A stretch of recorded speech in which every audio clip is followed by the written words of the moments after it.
This pose stretches your hamstrings and strengthens your legs, back, shoulders, glutes, and core. It also improves your balance.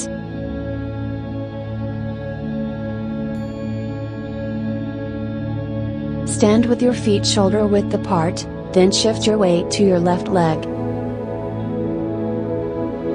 Slowly fold your upper body forward as you extend your right leg backward. Press your left hand on the floor directly under your shoulder, and reach your right arm toward the ceiling. Keep your core engaged. Keep your head neutral.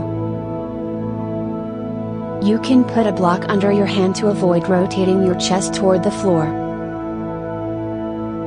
Don't put too much pressure on your left hand, just use it to maintain balance.